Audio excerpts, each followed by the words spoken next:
안녕하세요. 이 과장입니다. 21년이 되면서 각 정부의 부처별로 바뀌는 정책이 왜 이리 많은지 일일이 소개하기도 어렵습니다. 오늘은 올해부터 달라지는 정책들에 관련해서 안내를 해드릴 텐데요. 알아두시면 도움되는 정보입니다. 정보가 너무 많아서 분야별로 하나씩만 소개해드리고 더 많은 정보는 정부가 운영하는 홈페이지에서 확인해 보시면 도움이 되실 겁니다. 첫 번째 교육 분야입니다. 전년도까지 2, 3학년을 대상으로 시행했던 고등학교 무상교육이 올해는 전학년 모두 무상교육으로 확대해서 시행한다고 합니다. 고등학생 1인당 연간 약 160만 원의 학비 경감을 받을 수 있다고 하니 학부모님의 부담도 많이 줄어들 것으로 보입니다. 다만 학교장에 의해서 수업료를 정하는 사립학교는 무상교육에서 제외된다고 합니다. 두 번째 국방 분야입니다. 병역 의무자, 즉 군인에게 지급되는 봉급을 지난해보다 12.5% 인상하였다고 합니다.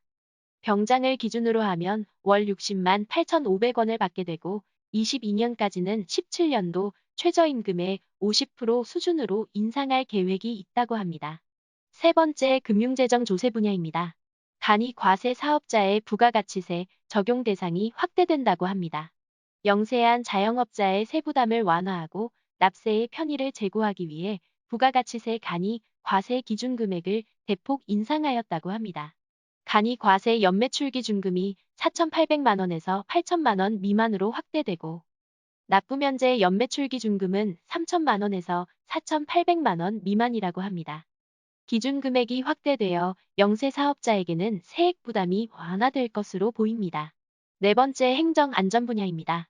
공공 웹사이트에 민간 전자서명을 사용할 수 있게 개선을 했다고 합니다. 기존에는 공인인증서만 사용되었는데 올해부터는 다양한 민간 전자서명을 사용할 수 있어 편리하게 공공 웹사이트를 이용할 수 있습니다. 민간 전자서명 시범사업자로는 카카오 통신사의 패스, 한국정보인증 국민은행, NHN페이코에서 신청하실 수 있습니다. 다섯 번째 문화체육관광 분야입니다. 소외계층이 더욱 다양한 문화를 즐길 수 있도록 통합문화 이용권인 문화누리카드의 지원금 인상과 지원 인원도 확대하고 이용자의 편의를 위한 자동 재충전 제도 등을 시행할 예정이라고 합니다. 여섯 번째 농림수산식품 분야입니다. 귀농귀촌을 희망하지만 농촌 생활에 대한 정보와 경험이 부족하다 보니 실행에 옮기기엔 쉽지 않을 겁니다. 그래서 농촌에서 미리 살아보기라는 체험 프로그램을 지원한다고 합니다.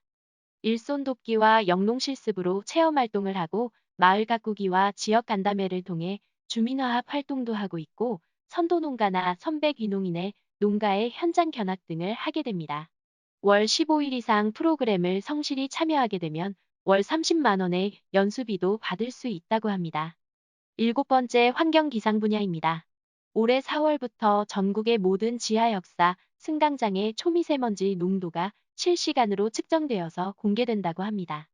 도시철도 및 철도 운영기관은 지하철 이용객이 역사 승강장과 대합실에서도 손쉽게 초미세먼지 농도를 확인할 수 있도록 별도의 공기질정보 표출 장치의 설치를 확대할 예정이라고 합니다.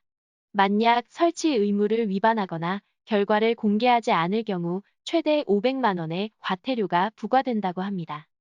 여덟 번째 산업중소기업 에너지 분야입니다. 전기화재 등 전기재해를 예방하기 위해 전통시장과 다중이용시설 등 취약시설에 설치된 전기설비를 대상으로 안전등급제도를 시행합니다. 기존에는 적합, 부적합 두 단계였지만 개선된 등급은 A부터 2단계까지 5단계라고 합니다. 4월부터 적용됩니다. 아홉 번째 보건복지 고용 분야입니다. 2021년 1월 1일부터 최저임금 시급이 8,720원으로 인상되었습니다. 최저임금은 모든 사업장에 동일하게 적용되고 근로기준법상 근로자라면 고용 형태나 국적에 관계없이 모두 적용받을 수 있습니다. 매년 최저임금 협상을 하는데 내년 인상폭이 궁금해지네요. 열 번째 국토교통 분야입니다. 자동차의 징벌적 손해배상 제도가 도입된다고 합니다.